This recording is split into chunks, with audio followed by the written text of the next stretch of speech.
제목이 뭐라고요? 네. 우리 인생들에게 있어서 가장 진실할 때가 언제라고 하나요? 언제가 우리가 가장 진실합니다. 네? 그렇죠. 죽음 앞에서 죽기 바로 직전에 죽음 앞에서는 더 이상 감출 것도 없고 숨기려 할 필요도 없습니다. 거짓이 있을 수가 없습니다. 모든 것을 다 사실대로 이야기하게 되죠. 그래서 우리 사람들은 마지막 죽음을 앞두고 남기는 그 말, 유언이라고 그러죠. 유언을 아주 중요하게 여깁니다. 오늘 이 본문 말씀은 바울 사도가 복음 전한 일로 인해서 로마 감옥에 갇혀서 7년간의 옥고를 치르고 이제 마지막 판결을 앞두고 있는 그런 상태에서 이 빌립보 교회 성도들에게 보낸 편지, 빌립보서의 일부입니다. 이제 재판의 결과에 따라서 살 수도 있고 죽을 수도 있는 그런 상황 가운데 있는 거죠. 이런 상황에서 대부분은 사람들의 간절한 기대와 소망은 아마도 옥에서 풀려나는 것일 겁니다. 아니면은 사형이 아닌 더 낮은 형벌로 경감되는 것을 간절히 기대하고 소망할 것입니다. 근데 바울은 사실은 살 소망보다 죽을 확률이 더 높았어요. 그래서 계속 죽음을 얘기합니다. 바울 사도는 계속 죽음을, 빌립보서에서 계속 죽음을 얘기해요. 너희들을 떠나서 주님과 함께 있는 것이 더 좋다라고도 얘기하고, 자기가 전제의 제물로 드려질지라도 자기는 기뻐하겠다라고 이렇게 하고, 죽음을 암시하는 말들을 계속 얘기를 하죠. 그러면서도 그러한 가운데서 바울은 자신의 간절한 기대와 소망이 아무 일에도 부끄럽지 않고 살든지 죽든지 자신의 몸에서 그리스도가 존귀하게 되게 하려 하는 것이다 라고 이렇게 고백을 하고 있습니다. 오늘 이 본문 말씀을 통해서 우리가 이 자리에 함께 하신 우리 성도님들 간절한 기대와 소망을 한번 돌아봤으면 좋겠어요. 돌아보시고 그간의 모든 간절한 기대와 소망이 바울 사도와 같이 좀 우리 주님을 위한, 우리 주님의 영광을 위한 그런 기대와 소망으로 좀 바뀌었으면 하는 그런 소망을 갖습니다. 바울 사도의 간절한 기대와 소망, 첫 번째 간절한 기대와 소망은 바로 아무 일에든지 부끄러워하지 아니하는 거였습니다. 아무 일에도 부끄럽지 않은 것. 이 말은 이제 자신이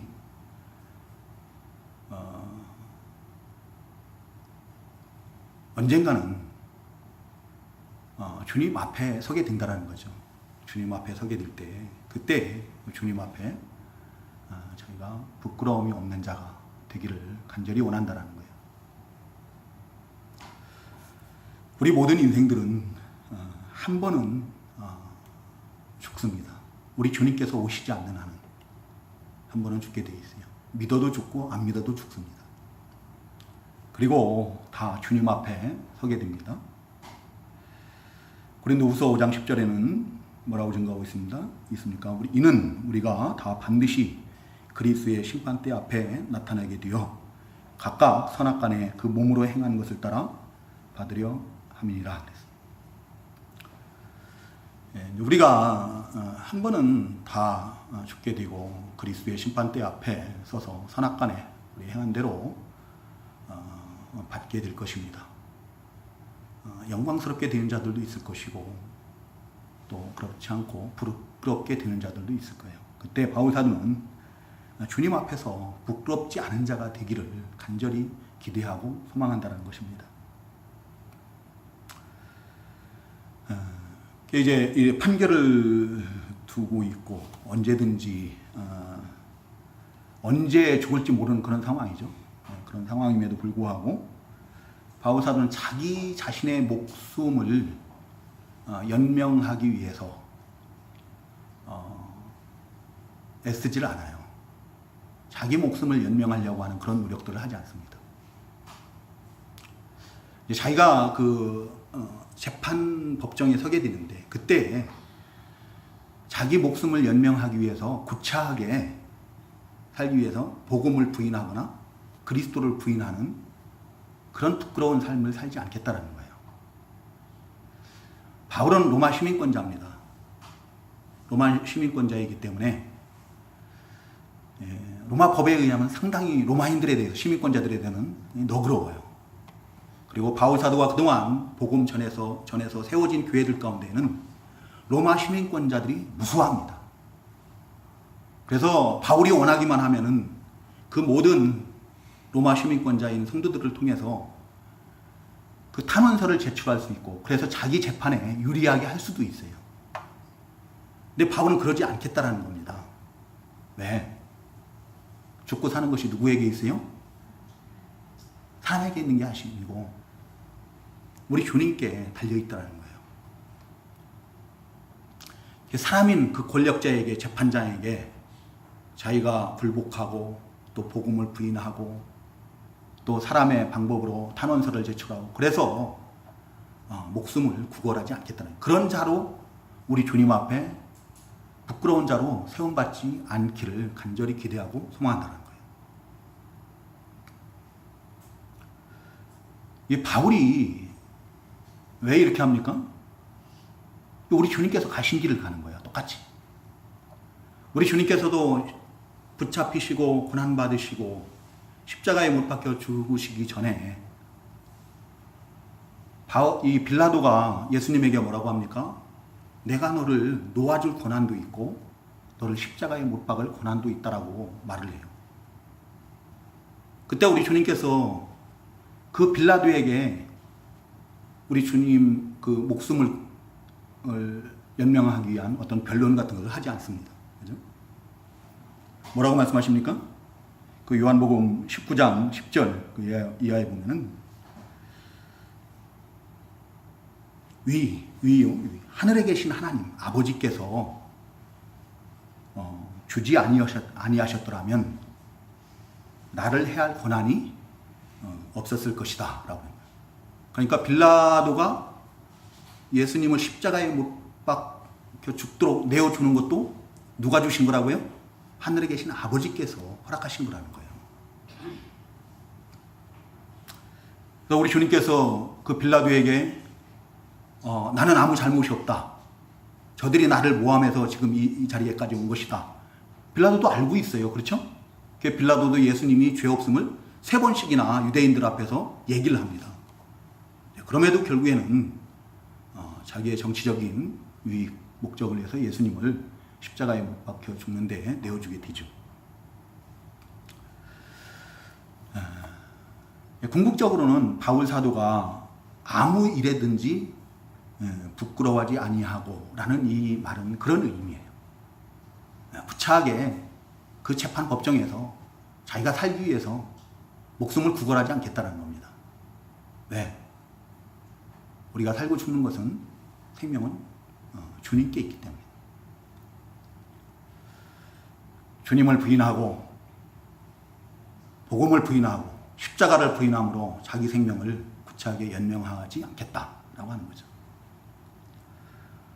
또 이 의미를 우리가 우리에게 적용시키려고 하면은 아무 일에든지라는 그 단에서 우리가 찾아봐야 돼요. 아무 일에든지라는 말은 우리의 모든 일상 가운데에서요.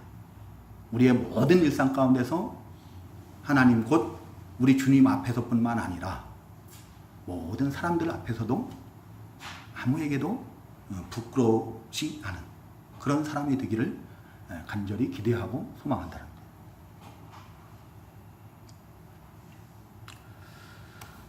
우리 일상 가운데 우리를 부끄럽게 하는 것이 무엇입니까? 우리의 모든 일상 가운데서 우리를 부끄럽게 하는 것은 가난도 아니고 배우지 못한 것도 아니고 약함도 아니고 죄예요. 죄. 그죠? 죄가 우리를 우리로 하여금 드러내지 못하고 자꾸 숨기려고 하는 거. 죄죠. 부끄러워서 숨기고 드러내지 못하고 그러면 죄예요. 이 죄는 부끄럽기 때문에 드러내지 않고 자꾸 숨기려고 하는 그런 속성, 그런 경향이 있어요. 우리가 아담과 하와의 경우에서 알 수 있는 것처럼 자꾸 가리고 감추고 숨기고 드러내지 않고 그렇죠. 아담과 하와가 언제 하나님의 낯을 피해서 동산나무 사이로 숨습니까? 죄를 범했을 때요. 그렇죠? 죄를 범했을 때 하나님을 피해서 동산나무 사이로 숨고 그러죠. 이게 죄의 속성입니다. 그 죄를 드러내고 참 부끄러운 일이겠죠. 그렇다 해서 그 죄를 드러내지 않고 자꾸 숨기고 감추고 그렇게 되면은 우리가 요즘 이 수요일 날에 이사야서를 좀 공부를 하고 있습니다. 그 말씀을 통해서 우리가 증거를 받은 1장 18절에 보면은 그 말씀을 우리가 증거를 받을 때 죄를 자꾸 감춘다. 죄를 감추고 숨기면은 우리가 그 죄를 끊을 수 있는 방법은 없어요.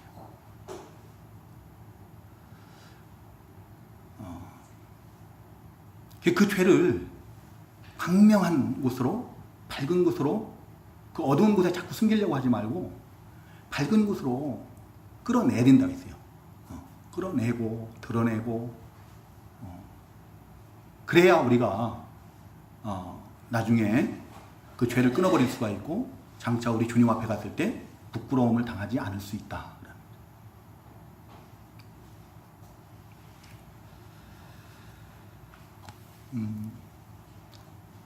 우리 죄를 그 밝은 곳, 광명한 곳, 광명하신 하나님, 빛 대신 우리 주님 앞에 가지고 나와야 되는 거예요.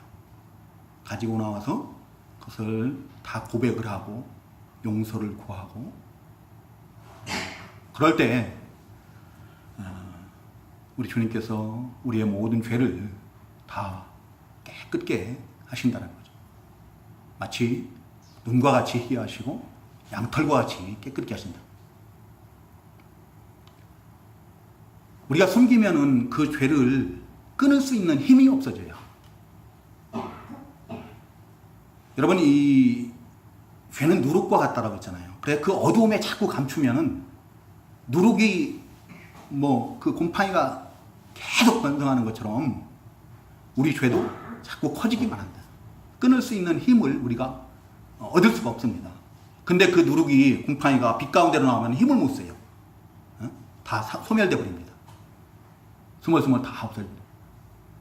그 죄를 빛 대신 주님께로, 그 영광의 주님께로, 영광스러운 그 광명하신 우리 하나님께로 가지고 나와야 됩니다.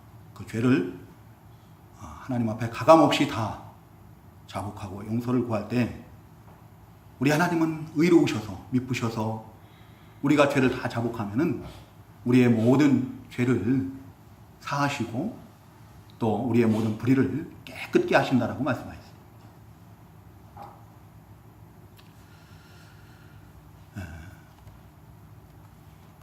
우리 성도님들 죄를 감추려고 하지 마시기 바랍니다. 우리가 이 세상에 사는 동안에는 죄를 안 범하면 제일 좋죠. 그렇죠?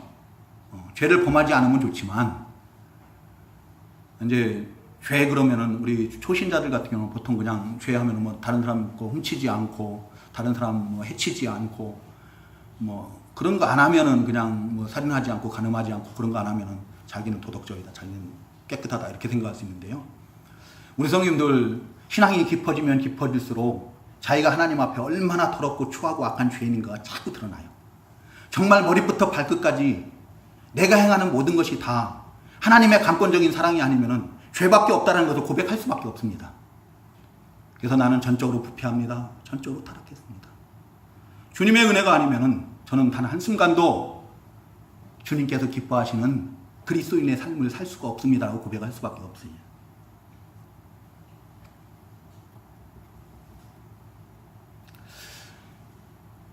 그 죄들, 우리가 사람 앞에는 죄를 잘 범하지 않아요. 왜? 사람은 내 눈앞에 있기 때문에 그래요. 금방 내 드러나고 금방 내 욕먹고 나에게 금방 내 해가 돌아오기 때문에 보이는 사람 앞에는 우리가 죄를 범하지 않지만 보이지 않는 하나님 앞에는 하나님이 마치 없는 것처럼 우리가 내 육체의 부패성을 따라서 범죄할 때가 너무도 많다는 거죠. 근데 그것을 하나님이 모르시느냐? 모르지 않는다는 거죠. 다 알고 계시고 그것을 회개하지 않을 때는, 우리 주님 앞에 다 드러내고 고백하지 않을 때는 반드시 우리가 주님 앞에 설 때 부끄러움, 그 죄로 인해서 부끄러움을 당하게 된다는 겁니다. 우리 성도님들, 그렇지만 우리 하나님은 요한일서 1장 9절에서 증거하는 것처럼 진실하신 하나님, 미쁘신 하나님, 의로우신 하나님이시요. 분명히 약속을 하셨거든요. 우리가 그 죄를 다 우리 주님 앞에 고백을 하면은, 자백을 하면은, 자복을 하면은 다 사하신다고 했어요. 우리의 모든 불의를 다 깨끗게 하신다라고 약속을 하셨습니다. 우리 성도님들, 우리 언젠가는 주님 앞에 서야지 않겠습니까? 그래서 우리가 그때 더 큰 부끄러움을 당하지 않기 위해서는 우리의 모든 죄를 주님 앞에 실질 뛰게 자복하고 용서를 구하고, 그래서 우리 주님의 은혜로 그 죄를 끊을 수 있는 힘을 얻으시고 죄를 이기시는 그런 우리 성도님들 되시기를 주님의 이름으로 축복합니다. 또 하나 우리가 주님 앞에 갔을 때 부끄러움을 당치 않기 위해서는 영적 성전을 잘 건축을 해야 된다는 겁니다. 그 고린도전서 3장에 나오는 내용인데요. 그 15절에 보면은 구원을 받되 불 가운데서 받은 것 같은 그런 부끄러운 구원이 있다라고 바울 사도를 통해서 하나님께서 말씀하셔요. 이 구원은 뭔가 하면은, 그때 우리 영적 성전 집을 짓 때 뭐 나무로 짓고 풀로 짓고 뭐 지프로 짓고 뭐 그런 집이 있고, 그 다음에 금과 은과 보석으로 짓는 집이 있다라고 그러죠. 우리 영적 성전을 가리키는 거예요. 그 집. 하나님께서 우리를 성전으로 삼으셨거든요. 하나님께서 거하시는 집으로 삼으셨어요, 우리를. 근데 우리 영적 성전을 금과 은과 보석과 같은 그런 것으로 잘 지어야 된다는 거예요. 금과 은과 보석으로 집을 지으려고 하면은 많은 수고와 희생과 노력과 뭐 이런 것들이 헌신이 따르겠죠. 많은 가치를 지불해야 되고 그래요. 근데 풀이나 나무나 짚이나 이런 것들은 어떻게 해요? 그냥 뚝딱뚝딱 막 지면 돼요. 그 정글의 법칙이라는 그 프로에 보면은 누구예요? 그 김병만이라는 그 사람이 얼마나 뚝딱뚝딱 막 져버리는지 몰라요. 나무 몇 개 배다가 탁탁탁 해가지고 그냥 뭘 묶어가지고 거기다가 풀 얹어버리고 그게 집이라고 그래요. 그리고 이제 하루 이틀 묶고 오는 거죠. 그런 집은 불같은 시험 때 어떻게 해요? 불에 의해서 금방 탁 타고 없어지는 것처럼 불같은 시험이 오면은 다 없어져 버리는 거예요. 그냥 터만 남아요. 터만. 어떤 터요? 그리스도의 터. 하나님의 말씀의 터. 그거만 남아요. 그래서 그걸로 겨우 구원을 받는 거예요. 하나님께서 예수 그리스도 터 위에 세운 그 주신 믿음 그거 하나로 겨우 구원을 받는 부끄러운 거예요. 다 타고 아무것도 없는 거, 벌거벗은 구원인 거예요. 그런 부끄러운 구원을 받지 말아야 됩니다. 우리가 이 세상 살아가는 동안에 영적 성전을 잘 건축해야 돼요. 영적 성전을 건축한다는 것은 다른 거 아니에요. 거룩을 입어나가는 거예요. 성화라고 그러거든요. 신학적인 용어로는 성화라고 그러는데 더 쉽게 우리가 말하면은 예수 그리스도를 닮아가는 거예요. 예수님을 닮아가는 것이다. 우리가 예수님을 닮은 만큼 우리가 주님 앞에 섰을 때 부끄러움 당하지 않고 더 존귀한 자, 더 영광스러운 자가 되는 거예요. 우리 성도님들 이 세상에 계시는 동안에, 살아가는 동안에 신앙생활 그냥 쉽게 하지 마시고 나무나 풀이나 집 풀어 짓는 것처럼 그렇게 그냥 얼렁뚱땅 쉽게 하려고 하지 마시고 금과 은과 보석으로 짓는 것처럼 많은 희생도 하셔야 되고 수고도 해야 되고 노력도 해야 됩니다. 우리가 그렇게 하려고 하면 하나님께서 할 수 있는 지혜도 주시고 힘도 환경도 다 허락하실 줄로 믿습니다. 내가 하는 거 아니에요. 주님께서 하시는 거예요. 바울 사도의 간절한 기대와 소망 두 번째는 지금도 전과 같이 온전히 담대하여 살든지 죽든지 내 몸에서 그리스도가 존귀하게 되게 하려 하나니, 자기 몸에서 그리스도가 존귀하게 되는 것이 곧 바울 사도의 두 번째 간절한 기대와 소망입니다.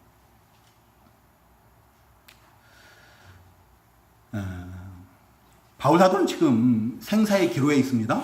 재판 결과에 따라서 살 수도 있고 죽을 수도 있어요. 그렇지만 바울 사도는 살고 죽는 게 문제가 아니라는 거예요. 뭐가 문제예요? 내 몸에서 그리스도가 존귀하게 되는 거예요. 그리스도가 존귀하게 되는 거. 그것이 자기의 간절한 기대와 소망이에요. 사는 것이 문제가 아니다. 죽는 게 문제가 아니다. 근데 우리가 이 본문을 잘 읽어보면요, 이게 무슨 의미인가요? 지금도 전과 같이 온전히 담대하여 살든지 죽든지 내 몸에서 그리스도가 존귀하게 되게 하려 하나니. 이 말은 지금 바울 사도가 전에는 어떻게 했다는 거예요? 자기 몸에서 그리스도가 존귀하게 되게 하기 위한 그런 삶을 살았다는 거죠. 그렇죠? 지금도 전과 같이 살든지 죽든지 그리스도가 내 몸에서 존귀하게 되게 하려 한다. 그럼 바울 사도가 전에는 어떤 삶을 살았냐는 거예요. 어떤 삶? 우리 성도님들 다 잘 아실 거예요. 어떤 삶을 살았습니까? 다메섹 도상에서 예수님을 만난 이후에 그때부터 오직 바울 사도가 한 것은 그리스도의 복음을 전하는 것밖에 없어요. 십자가의 복음을 전하는 것밖에 없다. 정말 살든지 죽든지 전했어요. 고린도전서 2장 2절에 보면은 자기는 예수 그리스도와 그가 십자가에 못 박힌 것 외에는 아무것도 알지 아니하기로 작정을 하였다. 고린도 교회에 가서 전하는 것은 오직 예수 그리스도예요. 예수 그리스도의 십자가 대속연이에요. 예수님의 하나님의 아들 되신 그리스도 되신 우리의 구주가 되심을, 우리의 의가 되시고 우리의 구속함이 되시고 우리의 거룩함이 되시고 오직 예수만 전하는 거예요. 갈라디아서 6장 20절인가요? 여기서는 바울 사도에게는 자랑할 것이 예수 그리스도 외에는 결코 아무것도 없어요. 예수 그리스도만 자랑삼. 그 사명을 감당하기 위해서 그 사도행전 20장 한번 우리 성도님들 같이 읽어봤으면 좋겠어요. 사도행전 20장 14절인가요? 24절. 사도행전 20장 24절. 찾으셨나요? 223쪽입니다. 사도행전 20장 24절. 같이 읽어보겠습니다. 시작. 내가 달려갈 길과 주 예수께 받은 사명 곧 하나님의 은혜의 복음을 증언하는 일을 마치려 하면은 나의 생명조차 조금도 귀한 것으로 여기지 아니하노라. 아멘. 이 복음 전하는 일을 마치려 하면은 자기의 생명조차 조금도 귀한 것으로 여기지 않는다. 죽든지 살든지 이 복음 전하는 일을 열심히 한 거예요. 이 일을 위해서 그 뒤에 3장에서는 뭐라고 합니까? 자기가 자랑할 만한 거, 자기에게 유익하던 모든 것을 다 배설물과 같이 여기고 해로 여겼던 거예요. 다 포기해버리는 거예요. 다 잃어버리는 겁니다. 그것을 위해서 얼마나 많은 수고를 했는지 고린도후서 11장에서는 뭐라고 증거하고 있습니까? 얼마나 많은 고난을 당했는지, 수고를 넘치도록 하고 옥에 갇히기도 더 많이 하고 매도 수없이 많고 여러 번 죽을 뻔하였으니 유대인들에게 40에 하나 감한 매를 5번 맞고 태장으로 3번 맞고 한 번 돌로 맞고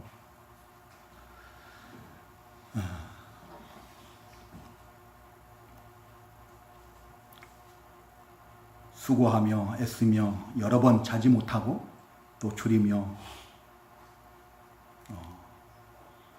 굶고 춥고 목마르고 헐벗었다라고. 그죠? 뭐 시간이 없어서 그냥 앞뒤 딱 잘라갖고 이렇게 말씀드린 거예요.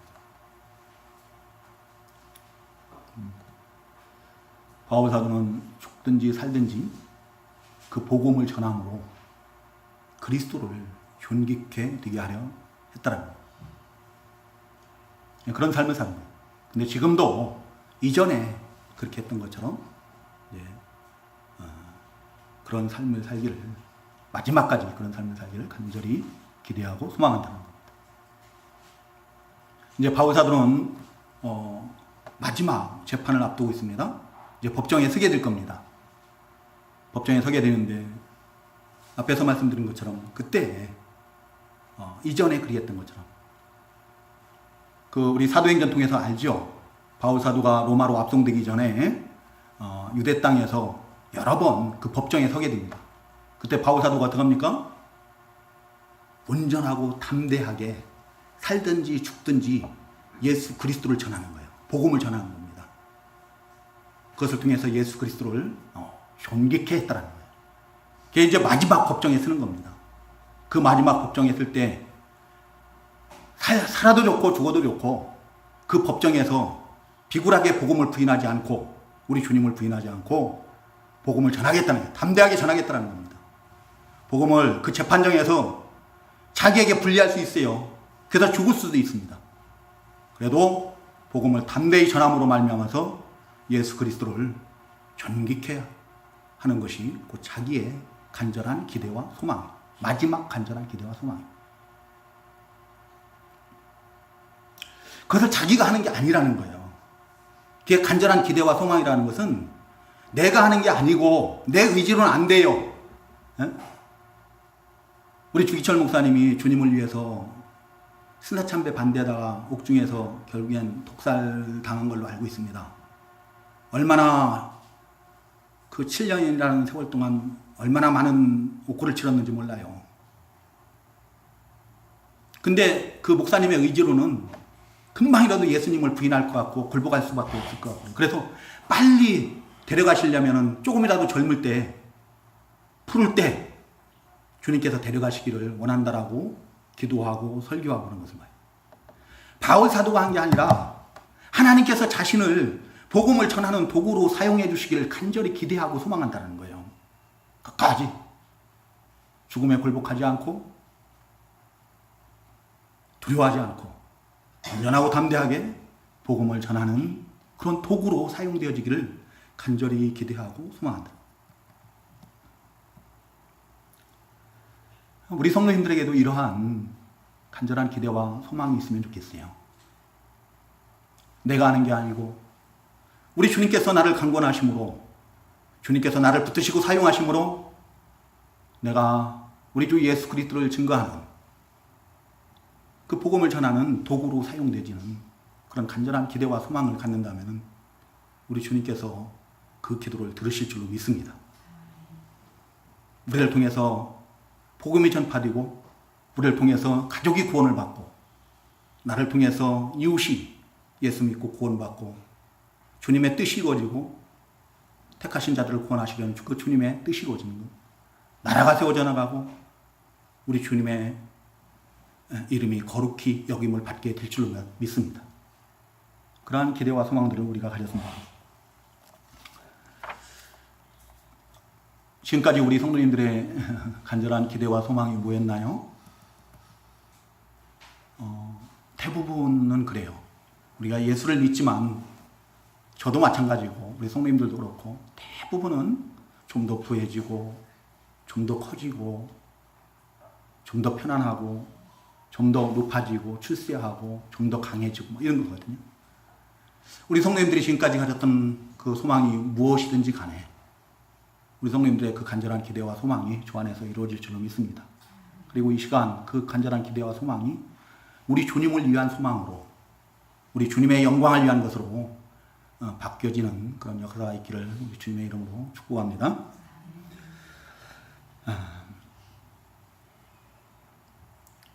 우리 성도님들 이를 위해서 그것을 우리 성도님들의 지금 간절히 기대하고 소망하는 것을 이루기 위해서 우리 성도님들 반드시 해야 될 일이 뭔가 하면은 그 일들을 하나님께서 우리에게 허락하신 줄로 믿으시고 최선을 다하라는 겁니다. 공부하는 학생들은 공부하시기 바랍니다. 공부해야 되는데 공부하지 않고 그래서 못 배운 거 이건 부끄러운 거예요. 그건 죄인 거예요. 더 부해지고 싶으면은 그 일에 충실해야 돼요. 최선을 다해 주시기 바랍니다. 하나님께서 허락하신 일들을 최선을 다하시고 근데 그것이 내 출세나 내 욕망을 채우기 위해서 내 욕심을 이루기 위한 그것이 아니고 좀 최종적으로 우리 주님을 위한 것이 되었으면 좋겠다는 거예요. 내가 그 맡겨주신 일들을 사람에게 하듯 하지 않고 죽게 하듯 최선을 다함으로 인해서 좀 사람들에게 인정을 받고 그래서 그 인정을 받음으로 말미암아서 어떻게 해야 돼요? 그 복음 전하는 기회로 좀 삼으셨으면 좋겠다는 거예요. 그래야 할 때 우리 주님께서 우리를 통해서 존귀케 될 줄로 믿습니다. 바울 사도가 이렇게 살든지 죽든지 자기 몸에서 그리스도가 존귀케 되게 하려 하는 이유는 내게 사는 것이 21절에 내게 사는 것이 그리스도니 죽는 것도 유익함이라. 나에게 사는 것이 내 안에 사는 분이 누구예요? 그리스도라는 거예요. 그리스도이기 때문에 그래서 자기는 살든지 죽든지 자기 몸에서 그리스도가 존귀하게 되게 하려 한다고. 갈라디아서 2장 20절 우리 성도님들 많이 읽어보셨죠? 그 앞에 빌립보서 앞에가 에베소서 앞에가 갈라디아서입니다. 한번 찾아보시기 바랍니다. 갈라디아서 2장 20절 거기에 보면은 내가 그리스도와 함께 십자가에 못 박혔나니 그런즉 이제는 내가 사는 것이 아니요 오직 내 안에 그리스도께서 사시는 것이라. 내가 그리스도와 함께 십자가에 못 박혔나니 그런즉 이제는 내가 사는 것이 아니요 오직 내 안에 그리스도께서 사시는 것이라. 이 자리에 계신 우리 성도님들께 한번 여쭤볼게요. 우리 성도님들 예수님을 하나님의 아들 구주 그리스도로 믿으십니까? 참 이건 놀라운 기적이에요. 우리 성도님들이 예수님을 하나님의 아들로 그리스도로 구주로 믿는다라는 것은 이 죽은 자가 살아나는 것 같은 그런 놀라운 기적인 거예요. 여러 차례 말씀드렸지만 이건 우리가 지금까지 알고 있는 세상적인 학문이나 지식 이런 걸로는 불가능한 거죠. 그렇죠? 믿으면 바보요. 믿음은 어리석은 자이고 바보이고 그러죠. 어떤 사람들은 그럽니다. 가서 만나면은 아이고 네가 어떻게 하다 예수를 어떻게 예수를 믿게 되냐. 우리는 그렇거든요. 안 믿는 게 이상해. 예수를 왜 안 믿지? 저 사람들은 우리가 믿는 게 이상해요. 세상적 지식으로는, 세상 학문으로는 그게 불가능한 거죠. 우리가 예수님을 주로 고백하는 것은 성령으로 말미암지 않고는 되지 않는다고 했어요. 그렇죠?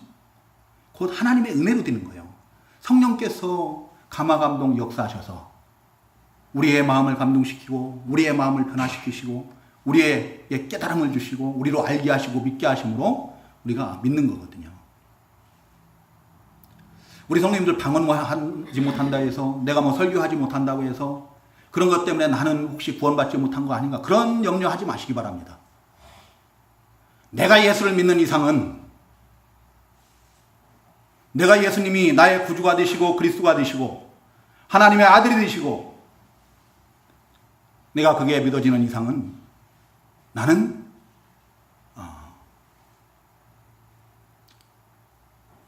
구원받은 자예요. 새 생명을 얻은 자다. 영생을 얻은 자예요. 내가 예수 그리스도를 믿는 그 순간에 이미 나의 옛사람은 내가 하나님을 알지 못하던 예수 그리스도를 믿지 않던 그 옛사람은 우리 주님의 십자가에 못 박히심으로 말미암아 같이 함께 죽은 줄로 믿으시기 바랍니다. 우리 주 예수 그리스도와 함께 나의 옛사람은 다 십자가에 못 박혔고, 이제 우리가 예수 그리스도를 믿음으로 예수님을 나의 구주로 영접함으로 말미암아서 예수님은 나를 성전 삼으시고 내 안에 내주에 계시는 거예요. 영으로, 성령으로 내 안에 내주에 계십니다. 고린도전서 3장 16절에는 너희가 하나님의 성전인 것과 하나님의 성령이 너희 안에 거하는 것을 알지 못하느냐 라고 말씀하십니다.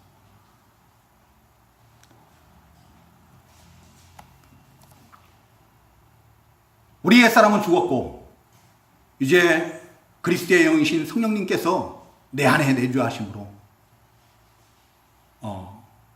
우리의 허물과 죄로 죽었던 그 영을 살리시고 연합을 이룬 거예요. 연합. 그리스도와 함께 생명으로 연합이 된 자들.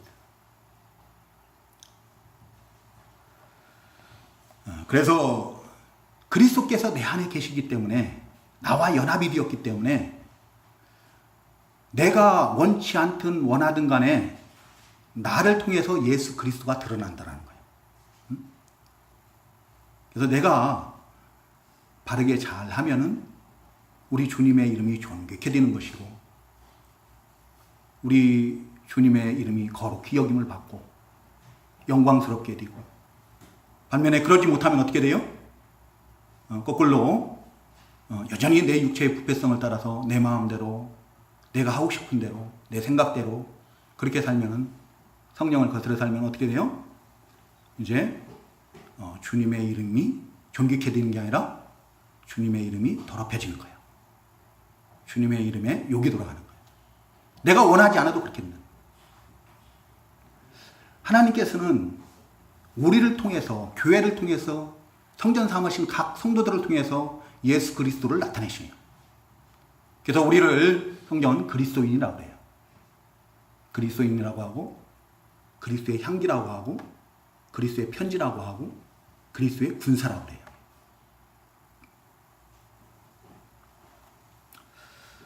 이 자리에 계신 우리 성도님들, 내가 예수 그리스도를 믿으면 우리 주님께서 내 안에 내주에 계신 줄로 믿으시기 바랍니다.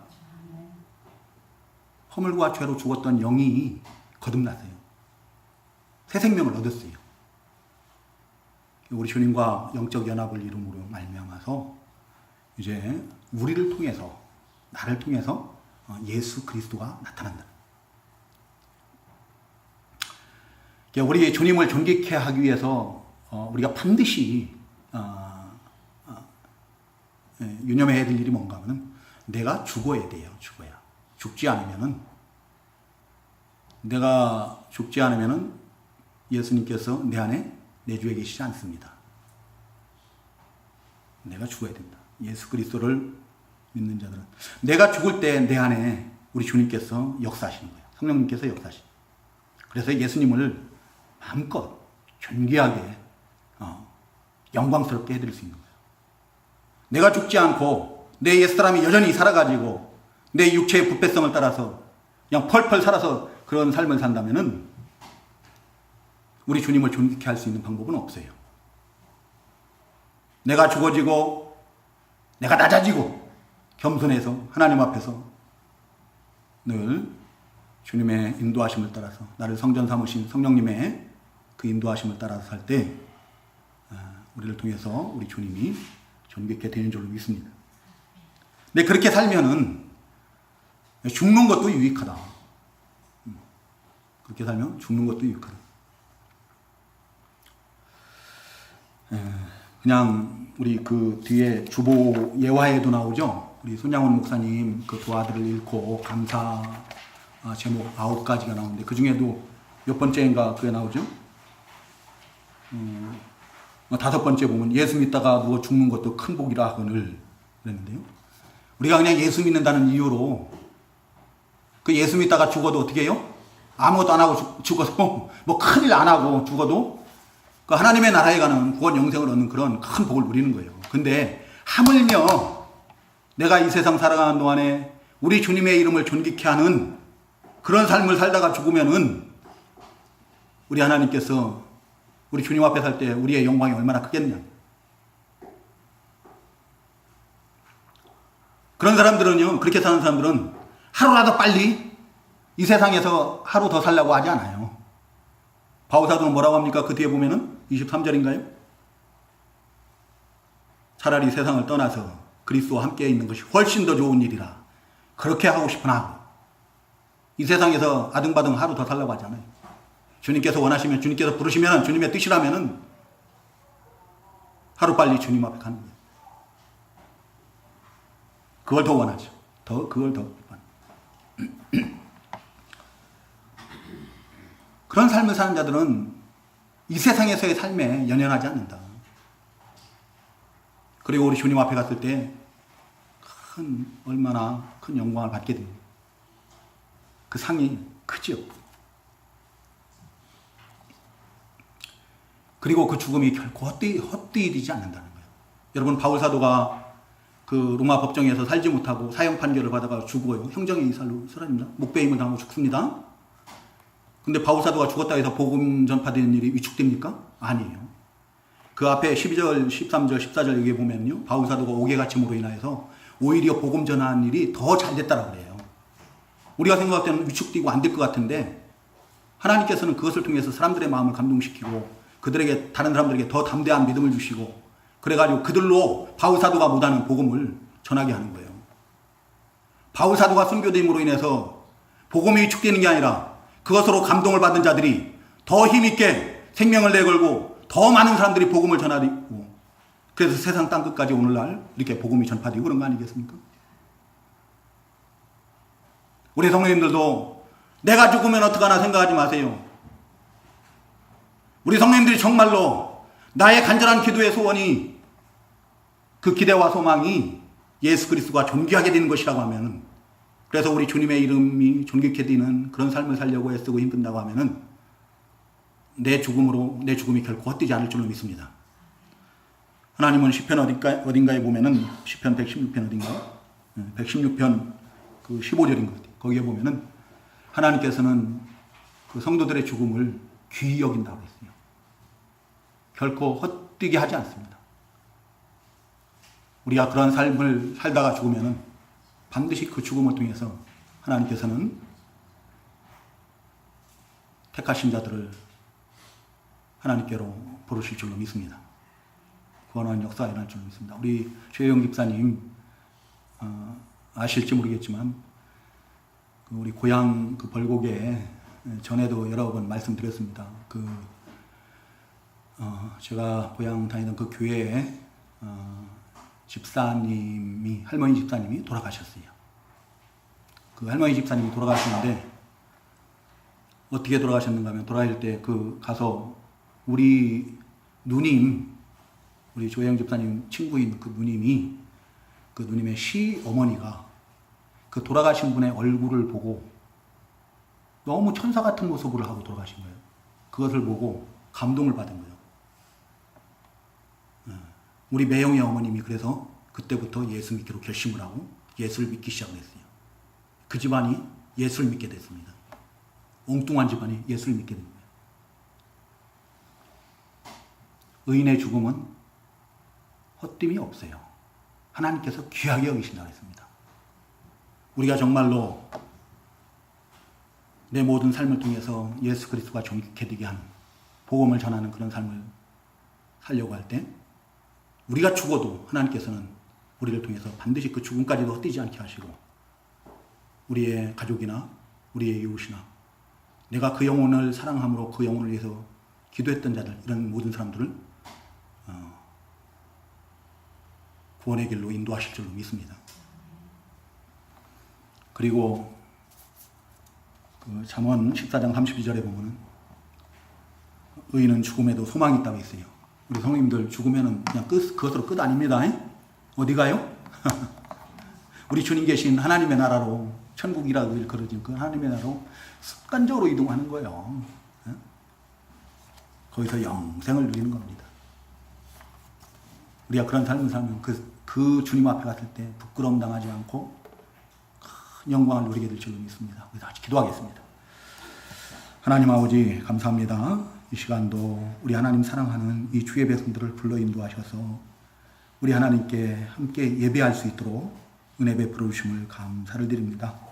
이 예배를 통해서 이 시간도 저희들이 나의 간절한 기대와 소망이라는 제목의 말씀으로 저희들이 증거받고 함께 이렇게 은혜를 나누사오는데 아버지 하나님 이 주신 말씀이 우리의 간절한 기대와 소망이 될 수 있도록 은혜를 베풀어 주옵소서. 저희가 언젠가는 우리 주님 앞에 다 서야 되는데 그때 우리 주님 앞에 부끄러움 당하지 않는 자들 될 수 있도록 은혜를 베풀어 주시고 아버지 하나님이여 저희들 이 세상 살아가는 동안에 진실로 이제 내 몸에서 우리 주 예수 그리스도와 존귀케 되는 것을 위해서 사는 죽어도 주를 위해서 살아도 주를 위해서 사나 죽으나 주를 위해서 살 수 있는 그런 믿음의 사람들이 그리스도의 군사들이 다 될 수 있도록 은혜를 베풀어 주옵소서. 그리하여서 우리를 통해서 우리 주 예수 그리스도가 존귀케 되고 우리 주 예수 그리스도가 나타날 수 있게 하시고 저희들이 우리 주님 앞에 섰을 때 영광스러운 그런 믿음의 사람들이 다 될 수 있도록 은혜를 베풀어 주옵소서. 이 시간도 믿음으로 주님 앞에 나와서 우리 주님께 귀한 예물들을 드린 그 손길들을 우리 주님 다 기억하여 주시고 우리 주님께서 하늘의 생명책에 기록하시고 영광받아 주옵소서. 아버지 하나님 그 예물마다 우리 하나님께서 연락하시고 또한 그 드린 손길들을 기억하시고 모든 필요를 다 채우심으로 공급하심으로 주의 백성들에게 부족함이 없게 하시고 우리 주님께서 베풀어 주신 은혜로 날마다 감사와 찬송이 충만한 그런 주의 백성들 가정들이 될 수 있도록 은혜를 베풀어 주옵소서. 감사하고 예수님의 이름으로 기도하옵나이다. 아멘. 찬송가 95장입니다. 95장